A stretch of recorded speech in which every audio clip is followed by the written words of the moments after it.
Bharatiya Janata party का प्रत्याशी 24 घंटे डिक्लेयर है, क्योंकि प्रत्याशी से कमल का फूल का सिंबल जिसके पास है वही प्रत्याशी है। जो चूक हल्की पिछली बार रही, इस बार 400 पार में सहारनपुर का कमल अवश्य होगा। भारतीय जनता पार्टी का कमल जो है नंबर 1 जो सीट है यहाँ से खिलने का काम होगा। ये भारतीय जनता पार्टी में के सभी कार्यकर्ता एक राष्ट्रवादी और विकासवादी सोच के साथ काम करते हैं, विचारधारा से जुड़े हुए कार्यकर्ता हैं सभी लोग। सहारनपुर में अभी भारतीय जनता पार्टी का प्रत्याशी घोषित नहीं हुआ है, लेकिन जो पार्टी है वो पूरे चुनावी मोड में है। सहारनपुर में भाजपा कार्यालय का कुछ दिन पहले उद्घाटन भी कर दिया गया था। इसके अलावा जो तमाम जो नेता हैं, कार्यकर्ता हैं, वो कहीं ना कहीं सहारनपुर लोकसभा को लेकर अपनी रणनीति बनाने में दिन रात जुटे हुए हैं। लगातार कार्यकर्ताओं के साथ मंथन जो है पार्टी कार्यालय पर होता है और इसके अलावा सभी को दिशा निर्देश भी दिए जाते हैं। हमारे साथ सहारनपुर के वरिष्ठ भाजपा नेता राकेश जैन जी हैं, पहले उनसे बात कर लेंगे। चुनावी मोड में आप पूरी तरह से, हालांकि प्रत्याशी घोषित नहीं हुआ, क्या कुछ समीकरण बन रहे हैं इस बार जो आपको ये सीट फिर दोबारा मिल जाए? भारतीय जनता पार्टी का प्रत्याशी 24 घंटे डिक्लेयर है, क्योंकि प्रत्याशी से कमल का फूल का सिंबल जिसके पास है वही प्रत्याशी है। और अभी आपने 4-5 दिन पहले कार्यालय का उद्घाटन हुआ, जो पार्टी की प्लानिंग है पूरे उत्तर प्रदेश सभी लोकसभा में कार्यालय खुल चुके हैं। कैंडिडेट जब डिक्लेयर होगा और कार्यकर्ताओं में भारी उत्साह है, और मैं आपके चैनल के माध्यम से विश्वास दिलाता हूं कि इस बार जो चूक हल्की पिछली बार रही, इस बार 400 पार में सहारनपुर का कमल अवश्य होगा।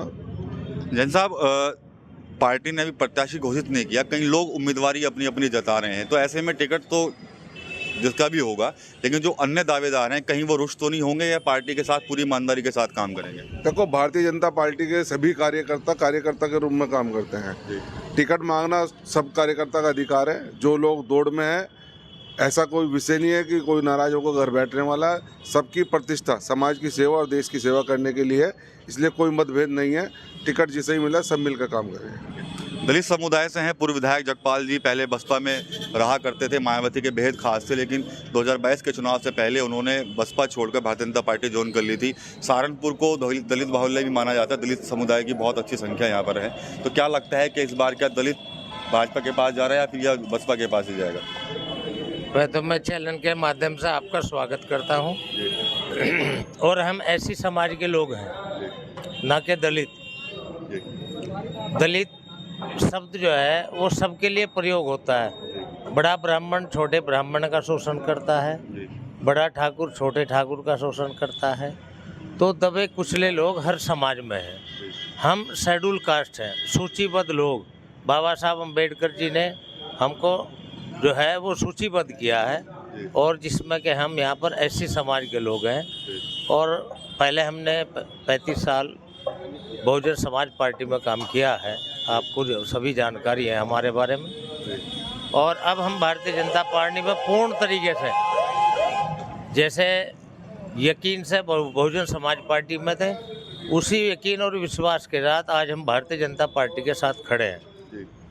और ये सीट जो है नंबर 1 की है, और इस नंबर 1 की सीट को हम आदरणीय मोदी जी, जिन्होंने देश को, जिन्होंने पूर्ण अपने आप को देश के लिए समर्पण किया है, उसी तरीके से हमने भारतीय जनता पार्टी को अपने आप को समर्पण किया है।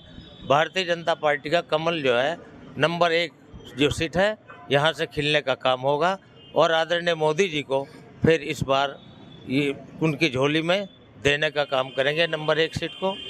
और बड़ी मजबूती के साथ आज 400 पार का जो आंकड़ा है वो 400 पार भी हो सकता है, ऐसी हमारी सोच है और ऐसी हमारी मेहनत है। जी ठीक है। विश्वदयाल छोटन जी हमारे साथ हैं। क्या 24 के जो सीट किस तरह से प्रधानमंत्री जी को गिफ्ट करने जा रहे हैं आप लोग? देखिए, जैसे अभी पूर्व विधायक जगपाल जी ने बताया कि हम पूरे समर्पण के साथ भारतीय जनता पार्टी के अंदर आए हैं, और अपने समाज की तरफ से मैं ये कहना चाहूँगा कि लगभग बहुत अच्छी तादाद में schedule caste vote Bharatiya Janata party को मिलने का काम होगा, क्योंकि इस बार की जो माहौल और लहर है वो अपने आप में एक अलग है। और हम लोग मेहनत कर रहे हैं, गांव दर गांव जा रहे हैं और अपनी टीम बना रहे हैं, और हमें अच्छा रिस्पॉन्स मिल रहा है, और निश्चित 400 पार होंगे, और आदरणीय प्रधानमंत्री जी दोबारा इस बार देश के प्रधानमंत्री बनेंगे। ठीक है। क्षेत्रीय मीडिया प्रभारी गौरव जी यहाँ पर हैं। गौरव जी, प्रत्याशी आपके यहाँ पर भी डिक्लेयर नहीं हुआ, लेकिन उम्मीदवारी बहुत लोग कर रहे हैं। टिकट तो किसी न किसी एक का होगा, लेकिन जिनका टिकट नहीं हो पाएगा, क्या लगता है आपके वो पार्टी के साथ ईमानदारी से काम करेंगे या कहीं ना कहीं वो विभाजन की भूमिका भी निभा सकते हैं? देखिए, भारतीय जनता पार्टी में के सभी कार्यकर्ता एक राष्ट्रवादी और विकासवादी सोच के साथ काम करते हैं। विचारधारा से जुड़े हुए कार्यकर्ता हैं सभी लोग। देखिए, टिकट मांगने का अधिकार सभी का है। बहुत सारे लोग हैं दावेदार, बहुत सारे लोग टिकट की मांग कर रहे हैं पार्टी से, लेकिन भारतीय जनता पार्टी का इतिहास रहा है आज तक का, टिकट जिस किसी का भी हो, उसके बाद सभी लोग एकजुट होकर पूरे जी जान से उस चुनाव को लड़ने का काम करते हैं और उस प्रत्याशी को जिताने का काम करते हैं, क्योंकि हमारे यहाँ प्रत्याशी कमल का फूल है, ना कि कोई व्यक्तिगत। लेकिन कई बार देखा जाता है चुनाव में कि अगर व्यक्ति विशेष को लेकर भी कई लोग असंतुष्ट नजर आते हैं, तो कुछ ना कुछ अंदर खाने उसको हराने के लिए भी लग जाते हैं कुछ। नहीं, भारतीय जनता पार्टी में ऐसा कभी नहीं हुआ कि जो है कि किसी एक का टिकट होने पर, टिकट तो स्वाभाविक है किसी एक ही व्यक्ति का होगा, तो उसके बाद जो अन्य दावेदार हों उन्होंने कोई नाराजगी व्यक्त की हो या चुनाव में उन्होंने सहभागिता ना की हो, ऐसा कभी नहीं होता। कोई असंतुष्ट हुआ तो मना लेंगे उसको? नहीं, असंतुष्ट होने का सवाल ही नहीं होता हमारे यहाँ। मनाने की बात तो तब आएगी अगर किसी का भी एक जिसका टिकट होगा, बाकी सभी लोग उसी को जिताने का काम करेंगे। मुस्लिम समुदाय को कैसे अपने पक्ष में लाने का क्या कुछ प्रयास हैं आप लोगों के? आप देख रहे होंगे कि पिछले 10 वर्षों में जो माननीय प्रधानमंत्री श्री नरेंद्र मोदी जी के काम हुए हैं, उससे मुस्लिम समुदाय जो है धीरे धीरे भाजपा की तरफ आकर्षित हो रहा है और बड़ी संख्या में आपने देखा होगा कि मुस्लिम समुदाय के लोग आज हमारे साथ जुड़ रहे हैं। जो पिछले 60 साल 70 साल में उनको एक डरा कर रखा गया था कि भाजपा आ जाएगी तो ये हो जाएगा वो हो जाएगा, उस तरह की कोई भी चीज़ पिछले 10 वर्षों में नहीं हुई। प्रदेश में 7 वर्षों का शासन माननीय मुख्यमंत्री योगी आदित्यनाथ जी का है। उन्होंने देखा है मुस्लिम समुदाय ने कि किस प्रकार से उनकी बेहतरी के लिए, उनके विकास के लिए बिना किसी भेदभाव के काम हो रहे हैं। आप अगर देखेंगे तो ऑन डेटा है, सिविल सर्विसेज में 2014 से पहले तक मुस्लिमों की भागीदारी लेस देन 1% थी, शायद 0.87% या कुछ ऐसे थी। आज वो आंकड़ा जो है डबल से भी ज़्यादा होकर 2% से ऊपर पहुंच गया है। और आज मुस्लिम समुदाय का रुझान पढ़ाई लिखाई की तरफ हुआ है, वो शिक्षा की तरफ अब जागरूक हुआ है हमारी सरकार आने के बाद।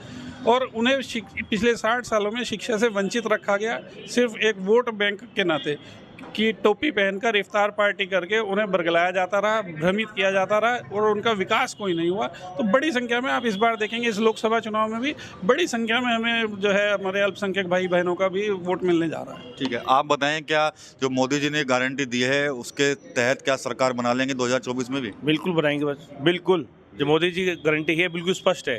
उनकी नीति है सबका साथ, सबका विकास और सब पर विश्वास। हम जो मोदी जी का नारा है 400 पार का, वो हम लोग इसको सबको साथ लेके सबका विकास का जो हमने किया है, जो उनकी गारंटियाँ मिली हैं, गारंटी हमारी धरातल पे है, सबको साथ लेके हम लोगों ने इसका काम किया है। और पार्टी जिसे भी यहाँ से प्रत्याशी बनाएगी और सब साथ मिलकर उनको विजयी बनाएंगे। तो असंतुष्ट यदि कोई होगा तो उसको मनाने का काम किया जाएगा और साथ ही साथ 2024 में कैसे सहारनपुर लोकसभा ही नहीं बल्कि पूरे देश की जो लोकसभाएं हैं वहाँ पर भारतीय जनता पार्टी कैसे काबिज हो, इसको लेकर भारतीय जनता पार्टी लगातार रणनीति बना रही है। और सहारनपुर में भी कि किसी तरह से कार्यकर्ताओं के साथ जो पार्टी के नेता हैं वो लगातार मंथन कर रहे हैं। TV9 यूपी के लिए सहारनपुर से विकास कपिल।